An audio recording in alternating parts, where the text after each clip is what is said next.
नमस्कार दोस्तों, मैं हूं दीपेंद्र सिंह राठौड़ और स्वागत करता हूं आप सभी का मैया पाठशाला स्कूल चैनल पर।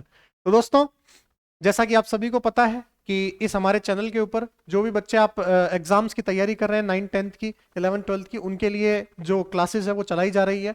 तो उसी श्रृंखला में मैं आपको साइंस पढ़ाने के लिए प्रस्तुत हुआ हूँ। तो आपके जो भी टॉपिक्स हैं 9th 10th के अंदर साइंस के, उनको अपन अच्छे से करेंगे।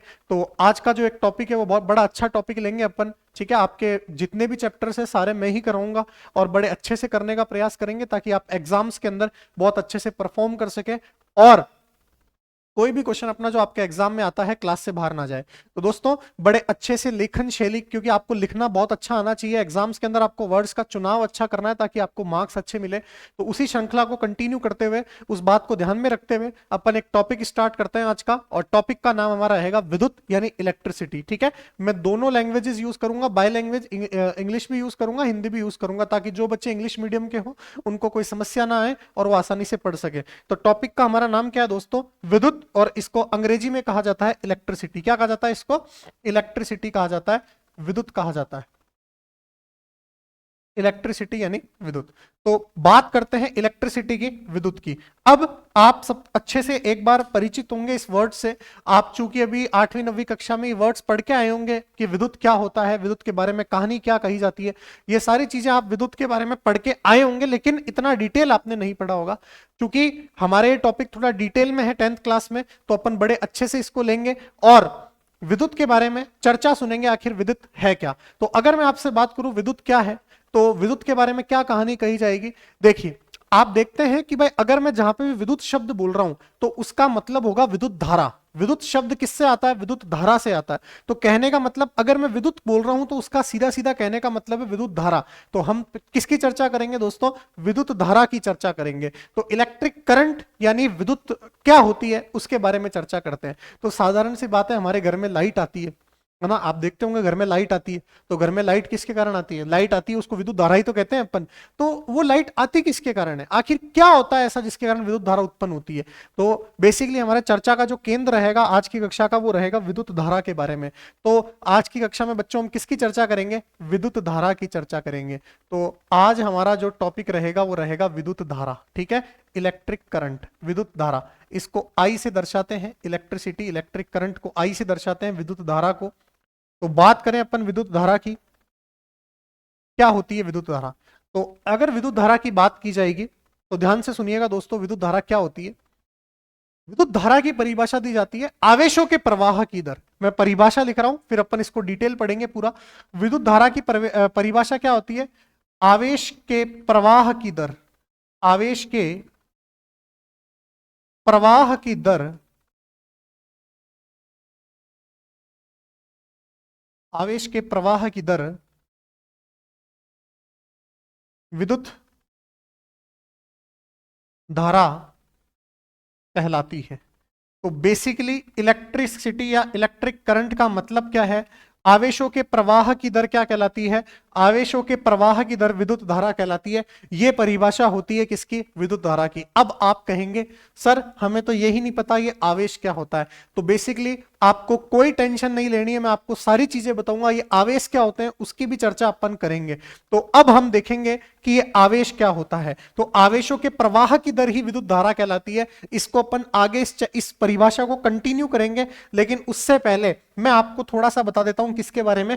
आवेशों के बारे में। इस परिभाषा को अपन पीछे वापस आएंगे, अभी कंटिन्यू करेंगे, लेकिन उससे पहले हमें यह पता होना चाहिए कि आखिर इस चीज का नाम क्या है, ये आवेश है क्या। आवेश, इसको अंग्रेजी में कहा जाता है चार्ज। क्या कहा जाता है दोस्तों?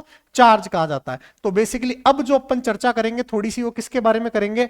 आवेश के बारे में करेंगे, चार्ज के बारे में करेंगे। मैं आपको फिर से बता दूं एक कहानी।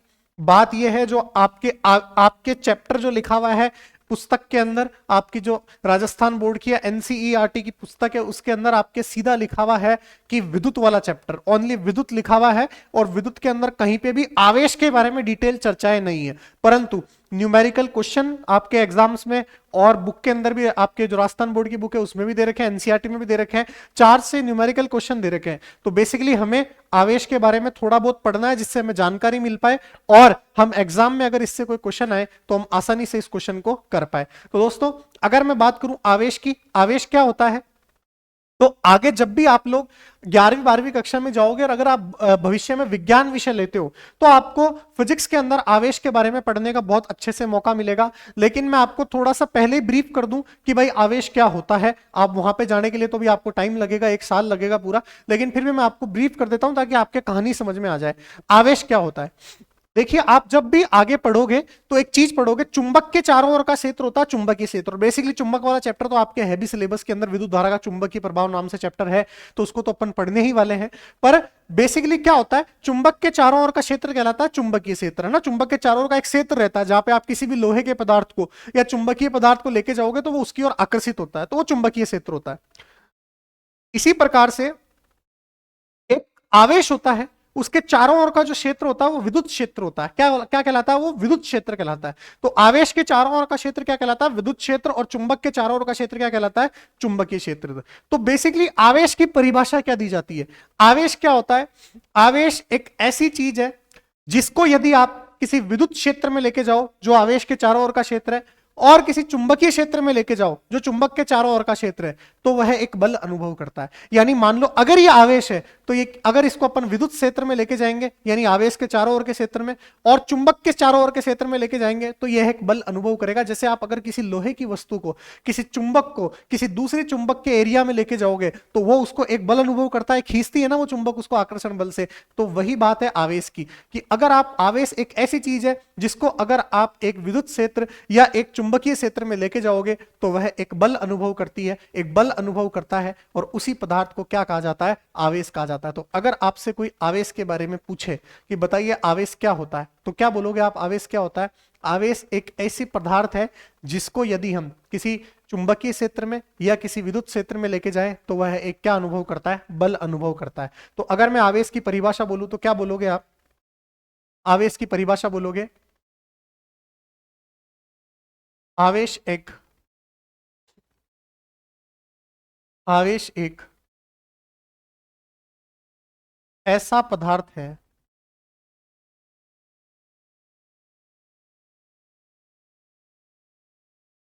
जिसे किसी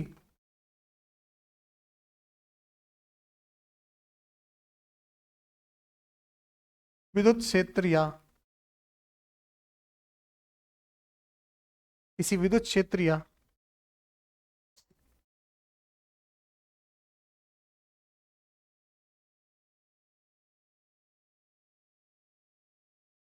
चुंबकीय क्षेत्र में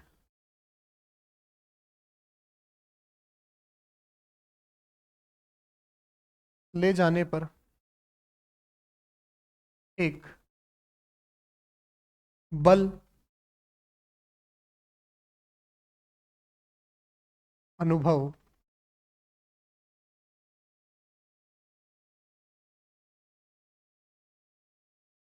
करता है।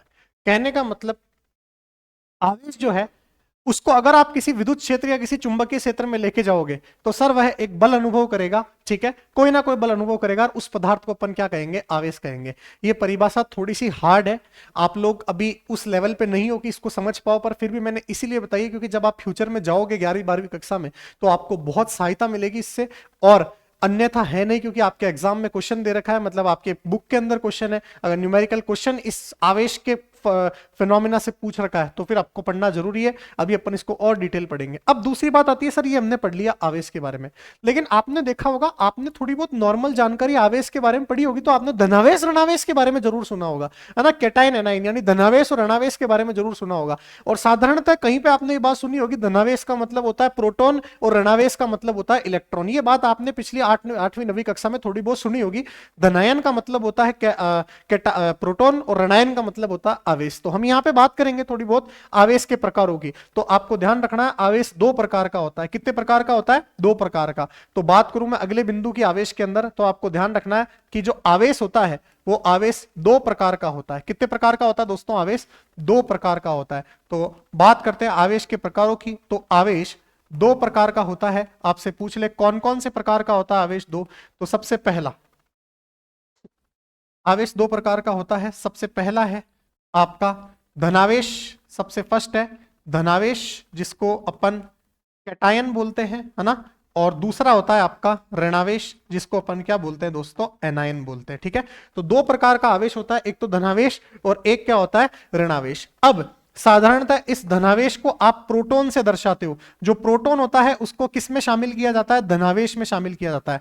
और जो इलेक्ट्रॉन होता है उसको किस में शामिल किया जाता है मित्रों, उसको ऋणावेश में शामिल किया जाता है। तो ये कहानी कही जाती है किसके बारे में, आपके आवेश के बारे में कही जाती है। भाई आवेश दो प्रकार का होता है, एक तो धनावेश और एक क्या होता है, ऋणावेश। धनावेश को साधारणतः प्रोटॉन में शामिल किया जाता है, प्रोटॉन को ही धनावेश कहा जाता है, और इलेक्ट्रॉन को क्या कहा जाता है, इलेक्ट्रॉन को ऋणावेश कहा जाता है। तो आपको यह ध्यान रखना, आज से आवेश दो प्रकार का होता है, एक तो धनावेश और एक ऋणावेश। एक आपने सुना होगा, जिस पदार्थ पे आवेश नहीं होता उसको उदासीन कहते हैं, न्यूट्रल कहते हैं। तो ये बात भी आपको ध्यान रखनी, धनावेश ऋणावेश तो हमने पढ़ लिया। अगर किसी पदार्थ पे आवेश नहीं है ना, कोई पदार्थ पे आवेश है ही नहीं, ना धनावेश है ना ऋणावेश है, तो उसे क्या कहा जाएगा। तो यदि किसी पदार्थ पर आवेश नहीं है, यदि किसी पदार्थ पर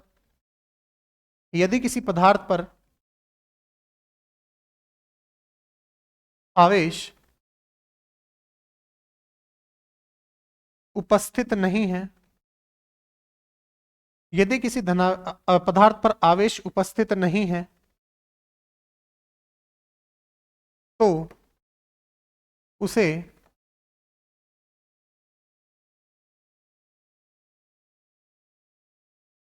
उदासीन कहा जाएगा। तो उसे उदासीन कहा जाएगा। कहने का मतलब, अगर किसी भी पदार्थ पे कोई भी आवेश उपस्थित नहीं है, ना धनावेश उपस्थित है और ना ही ऋणावेश उपस्थित है, तो ऐसे पदार्थ को दोस्तों क्या कहा जाएगा, ऐसे पदार्थ को उदासीन कहा जाएगा, यानी न्यूट्रल कहा जाएगा। तो ये कहानी है थोड़ी सी आवेश के बारे में। मैं फिर से बता देता हूं आवेश की डेफिनेशन। आपको परिभाषा क्या ध्यान रखनी है, कोई ऐसे मत सोचना नहीं कहां से आगे परिभाषा सर किताबों में तो लिखी हुई नहीं है। मैंने आपको इसलिए बताई है क्योंकि साधारणतः आपके 10वीं किताब में आपको नहीं मिलेगी, पुस्तक में नहीं मिलेगी, परंतु हमें ध्यान रखनी है। आपको अगर आपको एग्जाम में क्वेश्चन आए और आप यदि इस परिभाषा को लिख दोगे तो आपका जो कॉपी चेक करेगा उस पर इतना बड़ा प्रभाव पड़ेगा, क्योंकि जो 11वीं 12वीं में बच्चे होते हैं उनको भी परिभाषा नहीं पता होती है। तो क्या बोलोगे आप, आवेश एक ऐसा पदार्थ है जिसे किसी विद्युत क्षेत्र या चुंबकीय क्षेत्र में ले जाने पर वह एक क्या अनुभव करता है, बल अनुभव करता है। और आवेश दो प्रकार का होता है, एक धनावेश दो प्रकार का, पहला तो धनावेश और दूसरा क्या होता है, ऋणावेश। धनावेश सामान्यतः प्रोटॉन को धनावेश की श्रेणी में रखा जाता है और इलेक्ट्रॉन को कौन सी श्रेणी में रखा जाता है, ऋणावेश की श्रेणी में रखा जाता है। उसके बाद में अगर मान लो आपने बोल दिया सर धनावेश ऋणावेश तो है, अगर किसी पदार्थ पे है ही नहीं आवेश, तो फिर उसको क्या कहा जाएगा, उसको कहा जाएगा दोस्तों उदासीन कहा जाएगा। क्या कहा जाएगा उसको, उदासीन।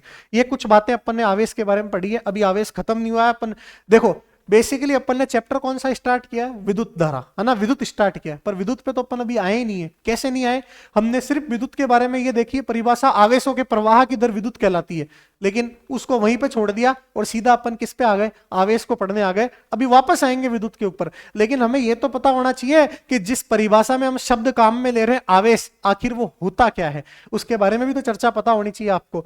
तो आप ये देखो, इसको लिख सकते हो तो लिखो, स्क्रीनशॉट ले सकते हो, फिर अपन आगे बढ़ते हैं। देखिए इसको, फिर अपन आवेश के ऊपर आगे बढ़ते हैं।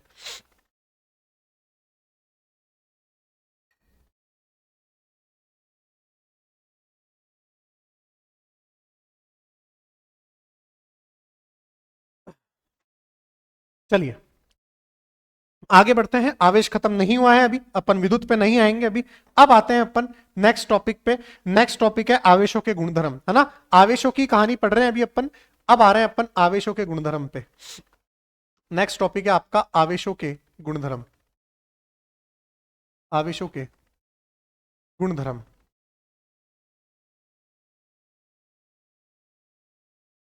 बात करते हैं आवेशों के गुणधर्म की, यानी प्रॉपर्टीज ऑफ चार्ज। किसकी बात कर रहे हैं दोस्तों, प्रॉपर्टीज ऑफ चार्ज की।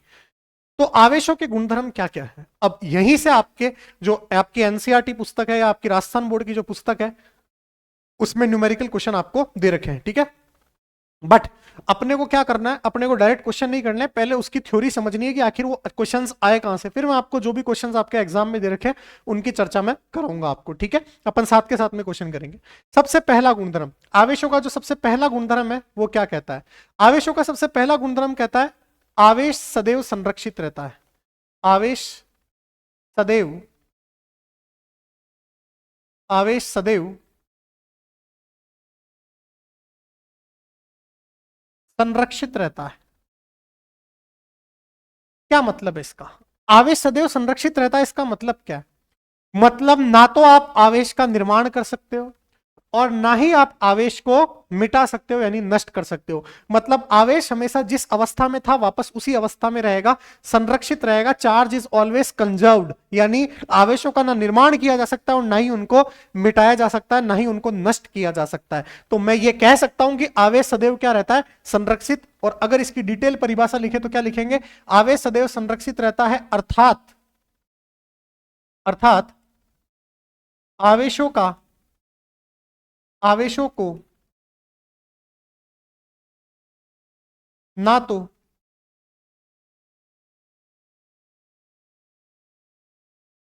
बनाया जा सकता है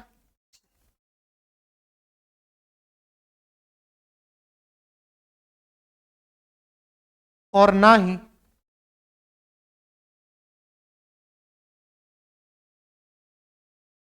नष्ट किया जा सकता है।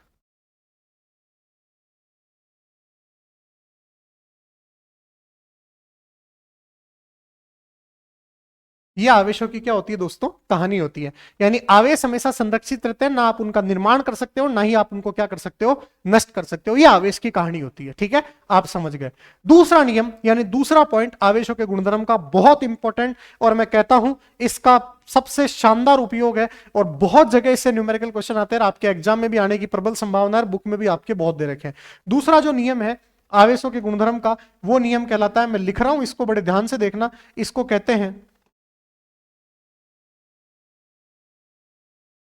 मैं लिख रहा हूं इस नियम को। गुणधर्म क्या है दूसरा? आवेश सदैव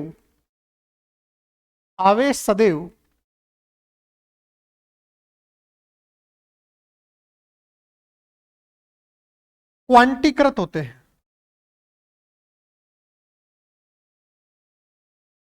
आवेश सदैव क्वांटीकृत होते हैं, बहुत important. Charge is always quantized. आवेश सदैव क्वांटीकृत होते हैं। आप कहोगे सर इसका क्या मतलब है, हमें तो पल्ले ही नहीं पड़ा। आवेश सदैव क्वांटीकृत होते हैं, आप इससे कहना क्या चाहते हो? अरे भाई, क्या कहने का मतलब है? आवेश सदैव क्वांटीकृत होते हैं, इसका क्या मतलब है? इलेक्ट्रॉन पे आवेश होता है, ध्यान से सुनना मेरी बात, इलेक्ट्रॉन पे आवेश पाया जाता है 1.6 इंटू 10 की घात माइनस 19 कूलाम। आपको ध्यान रखना है आज से, ये इलेक्ट्रॉन का आवेश होता है। किसका आवेश होता है? इलेक्ट्रॉन का। गिन के गांठ बांध लेना, बहुत काम आएगा और आपने पढ़ा भी होगा पहले। इलेक्ट्रॉन का आवेश, ये इलेक्ट्रॉन का आवेश होता है, इलेक्ट्रॉन का चार्ज होता है 1.6 इंटू 10 की घात माइनस 19 कूलाम।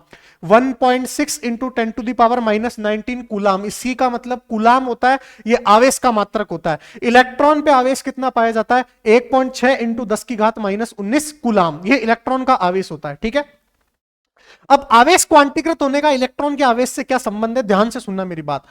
कहा जाता है क्वांटीकृत का मतलब क्या है, आखिर इस शब्द का मतलब क्या है, अपन इसी के लिए ये सब चीजें काम में ले रहे हैं। इलेक्ट्रॉन क्वांटीकृत होते हैं, आवेश सदैव क्वांटीकृत होता है, इसका मतलब क्या है कि भाई इलेक्ट्रॉन जो होता है, या आप कह दो आवेश सदैव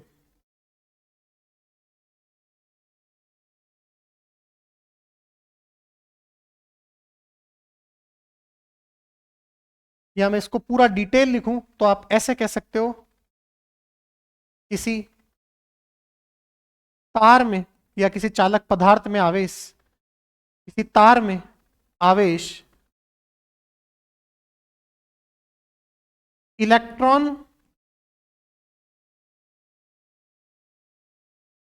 आप इसको आगे लिख लेंगे अपन, कोई दिक्कत नहीं, यहां से इसको रफ कर देते हैं, आप ध्यान रखना। किसी तार में आवेश इलेक्ट्रॉन के आवेश का, इलेक्ट्रॉन के आवेश का सदैव पूर्ण गुणज होता है, सदैव पूर्ण गुणज होता है। कहने का मतलब क्या हो गया? जो आपका इलेक्ट्रॉन का, जो किसी भी आपके वायर के अंदर, किसी भी चार्ज के अंदर, किसी भी पदार्थ के अंदर जो चार्ज होता है, वो इलेक्ट्रॉन के आवेश का इंटीग्रल मल्टीपल होता है, पूर्ण गुणज होता है। यहां से एक फॉर्मूला निकलता है, वो फॉर्मूला समझ लेना, पूरी कहानी समझ में आ जाएगी आपको अभी। आवेश को दर्शाते हैं क्यू से, आवेश को किससे दर्शाते हैं? क्यू से। तो ये जो क्यू होता है वो ई का, इलेक्ट्रॉन का आवेश होता है ई, ये इसका सदैव इंटीग्रल मल्टीपल होता है, यानी n गुना होता है। अब आप समझ जाओगे अभी कहानी पूरी की पूरी, कोई टेंशन लेने की जरूरत नहीं है। क्या कहानी है ये ध्यान से सुनना मेरी बात को बहुत अच्छे से। ये E होता है इलेक्ट्रॉन पर आवेश, ये E क्या होता है, इलेक्ट्रॉन का आवेश, है ना, इलेक्ट्रॉन का आवेश। और ये इलेक्ट्रॉन का आवेश कितना होता है, ध्यान से सुनना मेरी बात, इलेक्ट्रॉन का आवेश होता है 1.6 इंटू 10⁻⁻19 कूलाम, ये इलेक्ट्रॉन का आवेश होता है। मैं बात करूं क्यू की, क्यू क्या है, तो क्यू है किसी भी पदार्थ पर पाया जाने वाला आवेश, किसी भी तार पर पाया जाने वाला आवेश। और ये एन क्या है, ये एन है पूर्णांक संख्या, या आप इसको कह सकते हो इलेक्ट्रॉनों की संख्या। ये एन है इलेक्ट्रॉनों की संख्या, किसकी संख्या, ये इलेक्ट्रॉनों की संख्या। ये एन है इलेक्ट्रॉनों की संख्या या पूर्णांक के। अब ये इलेक्ट्रॉनों की संख्या एन जो है वो किसके अंदर है, ये जो एन है आपके, ये इसका मान कितना हो सकता है, 1 2 3 ऐसे करके एन तक हो सकता है, इसलिए इसको एन कहा जाता है। कहने का मतलब आवेश सदैव क्वांटीकृत होते हैं, इसका मतलब क्या हुआ, इसका मतलब ये हुआ किसी भी पदार्थ पे जो आवेश है ना क्यू, वो इलेक्ट्रॉन के आवेश का पूर्णांक गुणज होगा। इलेक्ट्रॉन की संख्या ये एन, ये इसका पूर्णांक गुणज होगा। कहने का मतलब इस एन का मान 1 हो सकता है, 2 हो सकता है, 3 हो सकता है, 4 हो सकता है, 5 हो सकता है, कभी 1.5 नहीं हो सकता। यह कहने का मतलब है क्वांटीकृत का। कहने का मतलब किसी तार में है ना 1.5 इलेक्ट्रॉन नहीं हो सकते, 2.5 इलेक्ट्रॉन नहीं हो सकते, 2.25 इलेक्ट्रॉन नहीं हो सकते, हमेशा पूर्णांक संख्या में रहेंगे, इंटीजर संख्या में रहेंगे। या तो 1 इलेक्ट्रॉन रहेगा, या 2 इलेक्ट्रॉन रहेंगे, या 3 रहेंगे, या 4 रहेंगे, या 5 रहेंगे, या 6। कभी भी 6.5 इलेक्ट्रॉन नहीं रह सकते, कभी 4.5 इलेक्ट्रॉन नहीं रह सकते, ठीक है, 5.25 नहीं रह सकते, ये फंडा नहीं रहता है ना तार के अंदर या किसी चालक पदार्थ के अंदर। तो आवेश के क्वांटीकृत का मतलब यह है कि किसी तार के अंदर जो आवेश होता है वो इलेक्ट्रॉन के आवेश का सदैव पूर्ण गुणज होता है, यानी इंटीग्रल मल्टीपल होता है। यानी इसका मान तो सदैव फिक्स है 1.6 इंटू 10⁻⁻19। आप एन का मान जो है वो हमेशा इसका 1 गुना 2 गुना, यानी एन की जगह 1 होगा तो 1 ही हो जाएगा, ये 2 होगा तो 2 इंटू ई हो जाएगा, 3 होगा तो 3 इंटू ई हो जाएगा। इस n की जगह 2.5 नहीं हो सकता, इस n की जगह 3.5 नहीं हो सकता, इस n की जगह 4.5 नहीं हो सकता। कहने का मतलब n का मान जो है कभी भी 2.5 3 3.5 4.5 5.5 ऐसे नहीं हो सकता, हमेशा पूर्ण गुणज के अंदर रहेगा, इंटीग्रल मल्टीपल के अंदर रहेगा, कभी भी आपका 3.5 4.5 इस रूप में नहीं रहेगा। इसी को कहते हैं आवेशों का क्वांटीकरण, यानी क्वांटाइजेशन ऑफ आवेश, यानी क्वांटाइजेशन ऑफ चार्ज। तो ये आवेशों का गुणधर्म है। सबसे पहला गुणधर्म क्या कहता है आवेश का, आवेश सदैव संरक्षित रहता है, ना आप आवेश को बना सकते हो ना ही आवेश को क्या कर सकते हो, खत्म कर सकते हो। दूसरी बात क्या होती है कि आवेश जो होता है, आवेश आपके क्वांटीकृत होता है। कहने का मतलब आवेश हमेशा इलेक्ट्रॉन के आवेश का पूर्ण गुणज होता है, यानी किसी भी पदार्थ के अंदर, जैसे इस मार्कर के अंदर आवेश है, वो इलेक्ट्रॉन के आवेश का पूर्ण गुणज होगा। अगर इलेक्ट्रॉन का आवेश 1.6 इंटू 10⁻⁻19 कूलाम में जो हमेशा फिक्स रहता है, उसका पूर्ण गुणज रहेगा, यानी उसका 1 गुना, उसका 2 गुना, उसका 3 गुना, उसका 4 गुना, उसका 5 गुना, उसका 6 गुना हो सकता है, परंतु कभी भी 1.5 गुना, कभी भी 2.5 गुना, कभी भी 3.5 गुना ये चीज नहीं हो सकती। ये आपको ध्यान रखना है, और इसी से क्वेश्चन आते हैं। कैसे आते हैं वो भी अपन देखेंगे, लेकिन आप इसको ध्यान रखना है आपको। आप इसको कॉपी करो, बड़े ध्यान से देखो, कोई समस्या है तो मेरे से पूछो, वरना अपन आगे बढ़ते हैं। आप इसको देख सकते हो, स्क्रीनशॉट ले सकते हो अच्छे से, कोई समस्या नहीं है।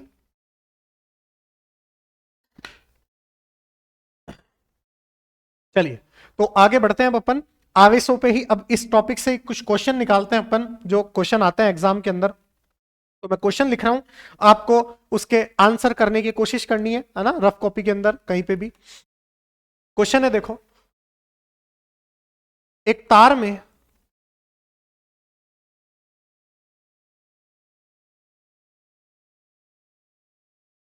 एक तार में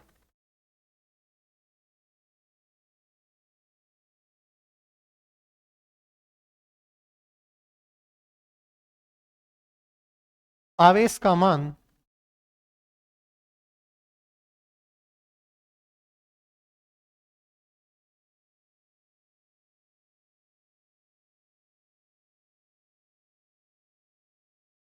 19 कूलाम है। इस तार में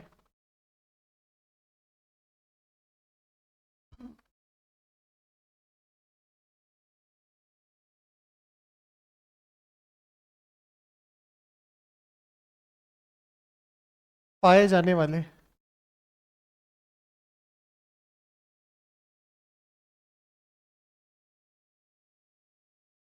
इलेक्ट्रॉनों की संख्या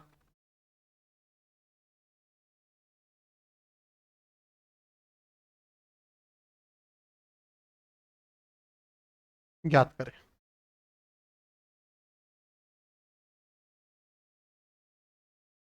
ये आपका क्वेश्चन है। अब ऐसे क्वेश्चन आपके एनसीईआरटी बुक में भी दे रखे हैं, मैं भी आपको करवा भी दूंगा जो आपकी बुक में क्वेश्चन दे रखा है। आप पहले इसको भी कोशिश करें, इसको करने की प्रयास करें। क्वेश्चन किससे है? आवेशों के क्वांटीकरण से, आवेशों के गुणधर्म से ये प्रश्न है ना? तो आप करने की कोशिश करो, फिर अपन आगे देखते हैं। और मैं क्वेश्चन भी आपका ले लूंगा अभी, है ना? जो क्वेश्चन आपके आ रखा होगा उसको भी ले लूंगा, कोई समस्या वाली बात नहीं, जो आपके क्वेश्चन एग्जाम में आ रखा है या बुक में दे रखा है। तो देखो अपन इसको करने की कोशिश करते हैं। क्वेश्चन है आपका कि एक तार पे आवेश का मान इतना है, तो तार पे आवेश इतना है, मतलब क्यू का मान कितना दे रखा है आपको? क्यू का मान सर दे रखा है 4.8 इंटू 10 की घात -19 कूलाम, ये दे रखा है आपको। ठीक है, आपसे इलेक्ट्रॉनों की संख्या पूछी, कहने का मतलब आपको एन का मान पूछा है, इलेक्ट्रॉनों की संख्या एन ही होती है। अच्छा, आप सबको ये पता है ई कितना होता है? ई होता है इलेक्ट्रॉन का आवेश जो होता है 1.6 इंटू 10 की घात -19 कूलाम, ये तो आप सभी को पता है। ठीक है, अब अपन ने अभी अभी फॉर्मूला पढ़ा है, फॉर्मूला क्या होता है बताओ? फॉर्मूला होता है सर Q बराबर N इंटू ई, है ना? यही होता है फॉर्मूला, यही होता है Q बराबर N इंटू ई, आवेश और इलेक्ट्रॉन में यही संबंध होता है। Q का मान कितना है? Q का मान है सर 4.8 इंटू 10 की घात -19 कूलाम। N का मान कितना है? N का मान आपसे पूछा है। E का मान कितना है? E का मान है 1.6 इंटू 10 टू दावर -19 कूलाम, है ना? ये आपका E का मान है। ठीक है, अब यहां से n का मान कितना हो जाएगा? तो n का मान आपका आ जाएगा 4.8 इंटू 10 की घात -19 बटा 1.6 इंटू 10 की घात -19।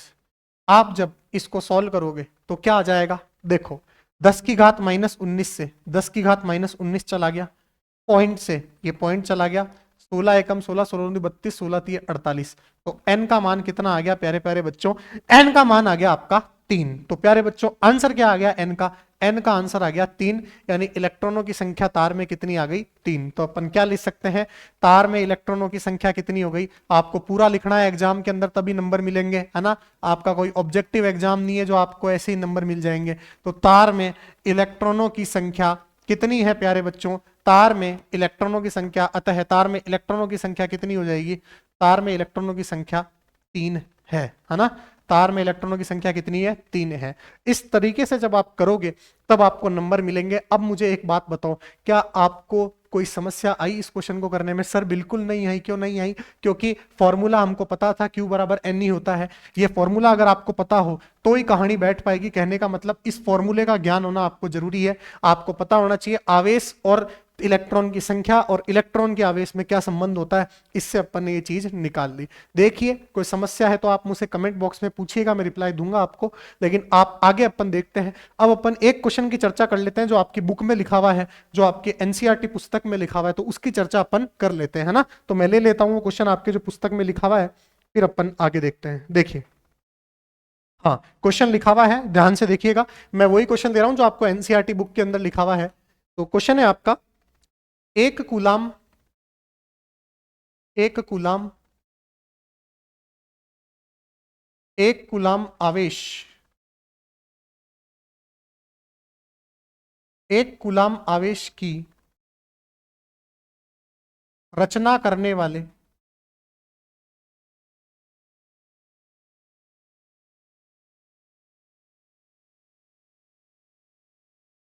इलेक्ट्रॉनों की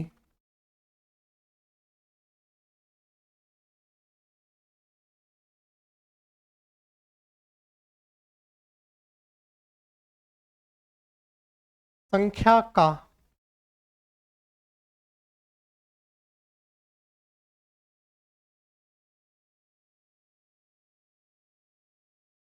परिकलन करे। एक कूलाम आवेश की रचना करने वाले इलेक्ट्रॉनों की क्या करे? संख्या का परिकलन करे। तो ये आपसे क्वेश्चन पूछा, आपकी पुस्तक में क्वेश्चन दे रखा होगा कि एक कूलाम आवेश की रचना करने वाले इलेक्ट्रॉनों की संख्या का क्या करें? परिकलन करें। ठीक है, ये आपसे पूछा।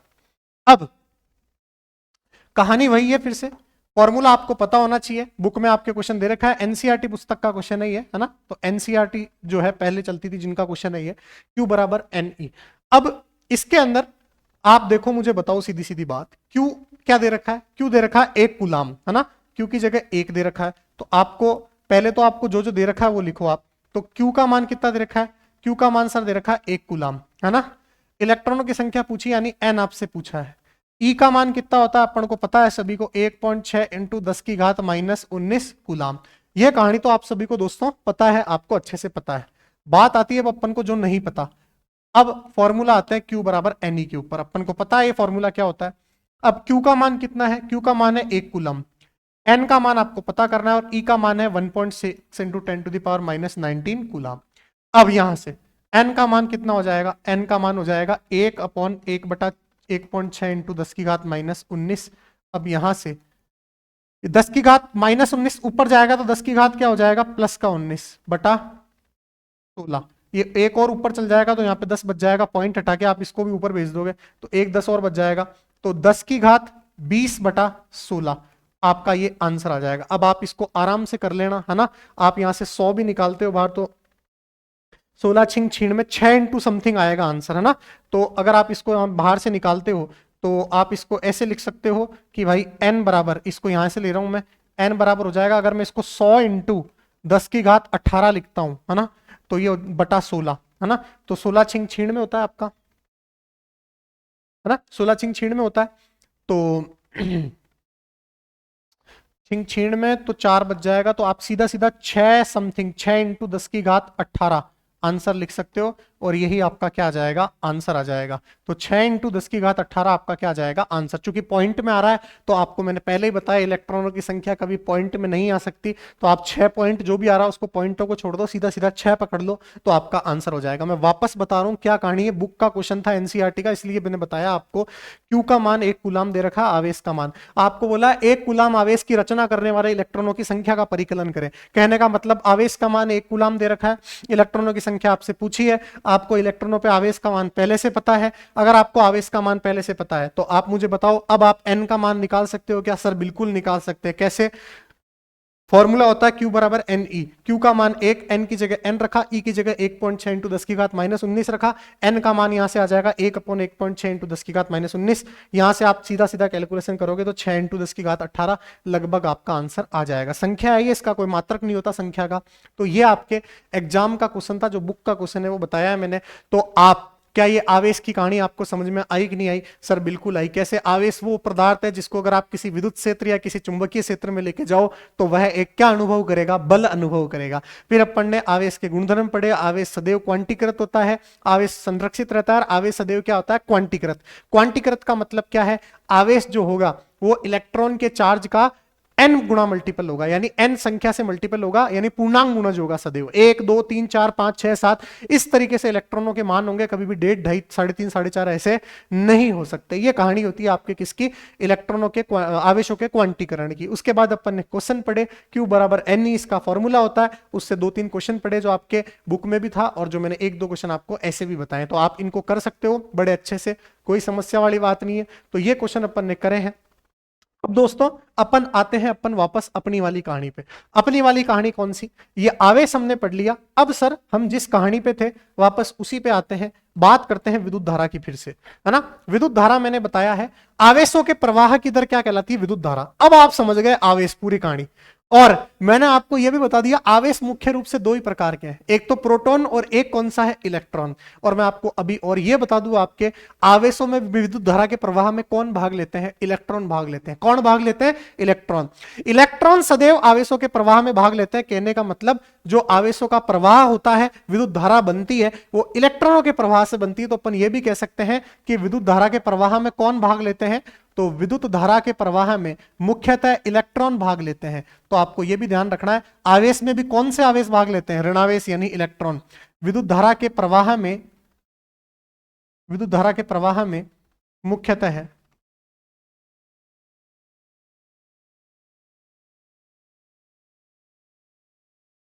इलेक्ट्रॉन भाग लेते हैं।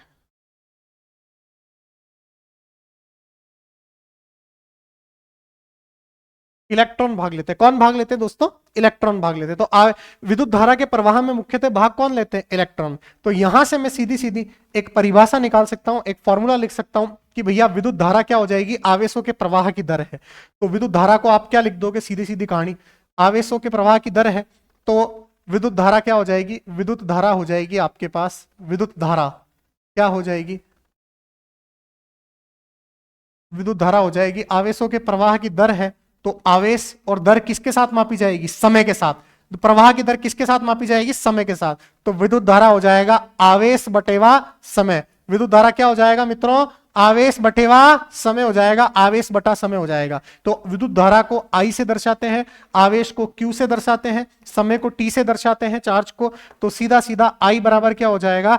आई बराबर क्यू अपॉन टी हो जाएगा। आई बराबर क्या हो जाएगा मित्रों? Q upon T. आई बराबर क्या हो जाएगा? क्यू अपॉन टी हो जाएगा। ये आपको ध्यान रखना। अब यहां से अगर मैं इस धारा के मात्रक की चर्चा करूं, बताओ इसकी यूनिट क्या हो जाएगी? तो धारा का मात्रक क्या हो जाएगा?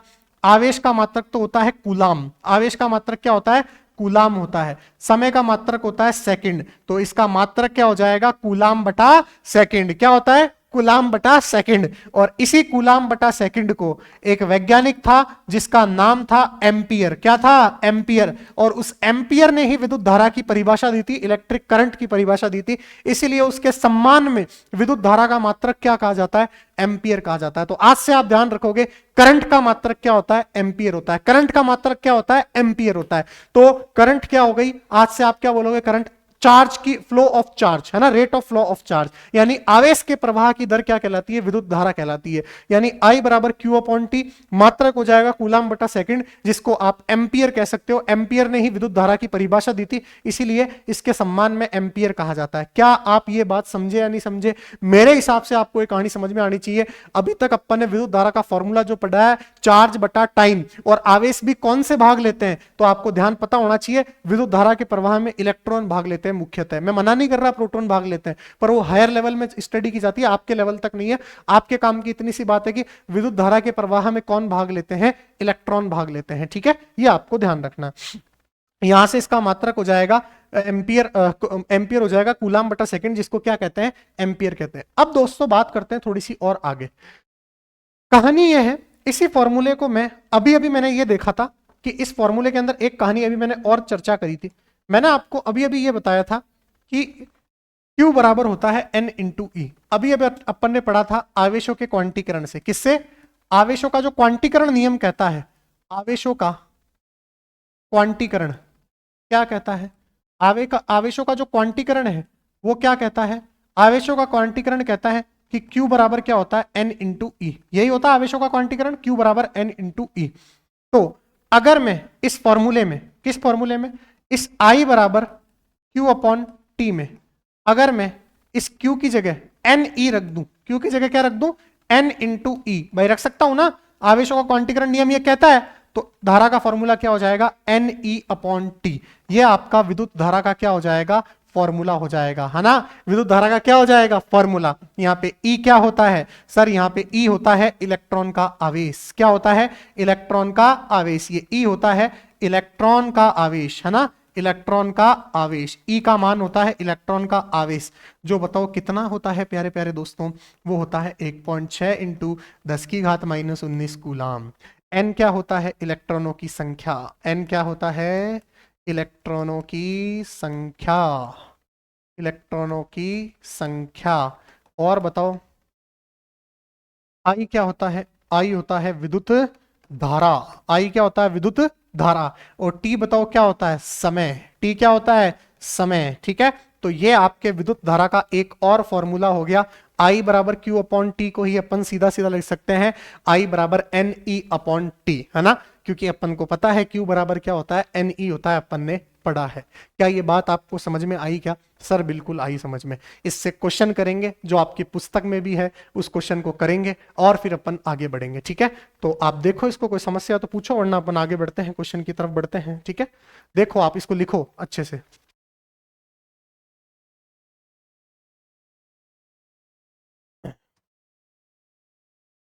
चलिए तो बढ़ते हैं क्वेश्चन की तरफ दोस्तों। क्वेश्चन लिखते हैं।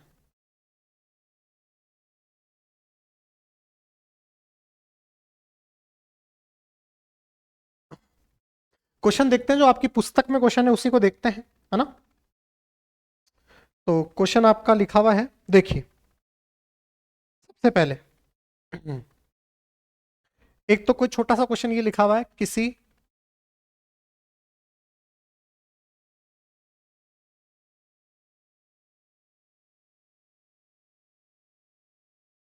विद्युत बल्ब के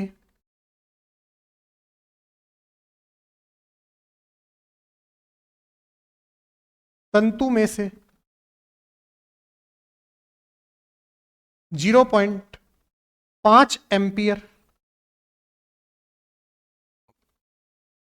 विद्युत धारा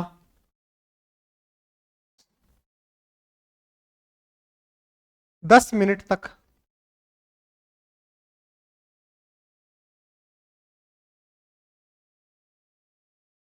प्रवाहित होती है।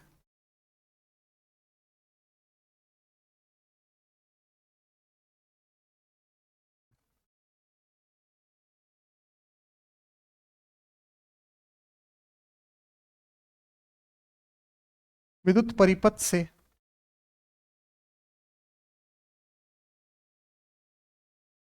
प्रवाहित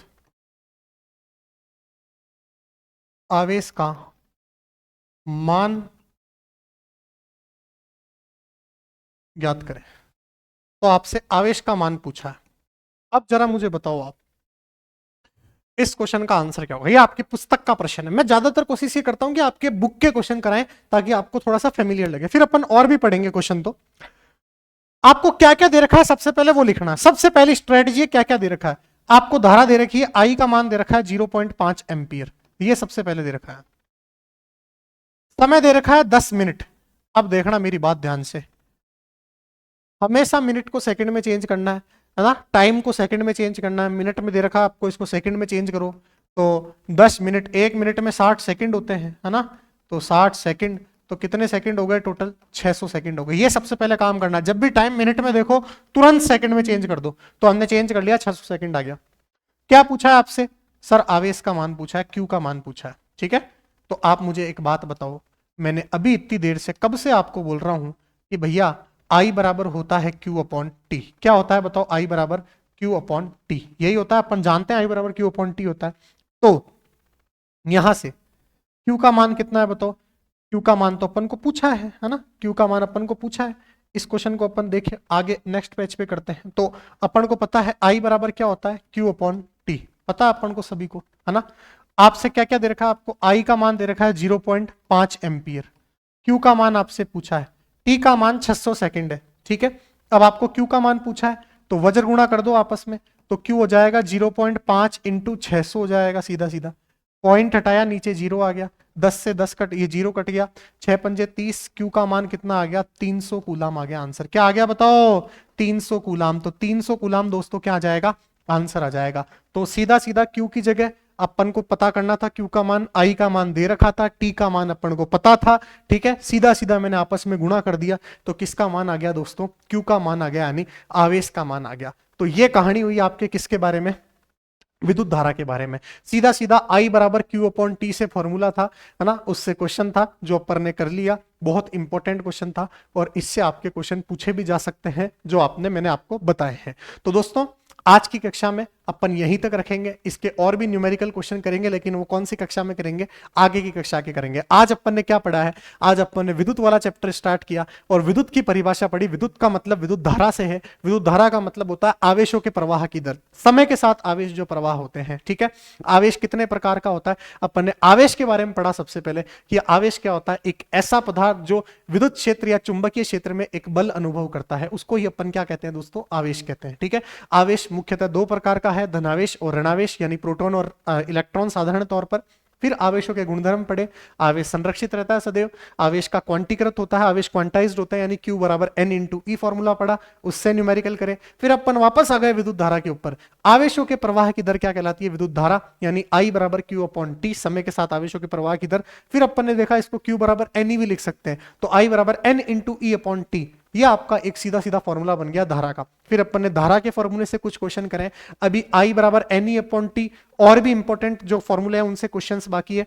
कल की अगली जो कक्षा होगी उसमें अपन क्वेश्चन करेंगे, शुरुआत में 2-3, और उसके बाद में अपन आगे के टॉपिक पे पढ़ेंगे जो आपका विद्युत धारा के बारे में और भी चीजें हैं, चर्चा करनी है अपन को एग्जाम से रिलेटेड, अपन उसकी चर्चा करेंगे। तो दोस्तों आज के लिए इतना ही। इस वीडियो को ज्यादा से ज्यादा लाइक कीजिए, हमारे चैनल को सब्सक्राइब कीजिए और पास में जो बेल आइकन है उसको जरूर दबाइए। और मेरी क्लास का आज का जो रिव्यू है, मैं आशा करता हूं कि आप कमेंट बॉक्स में जरूर लिख के बताइएगा आपको पसंद आई। अगर नहीं भी आई तो भी जरूर बताइएगा, मैं आपका कमेंट जरूर पढ़ूंगा और आपको कोई क्वेश्चन भी हो तो उसका रिप्लाई भी करूंगा। चलिए मिलते हैं दोस्तों अगली कक्षा में।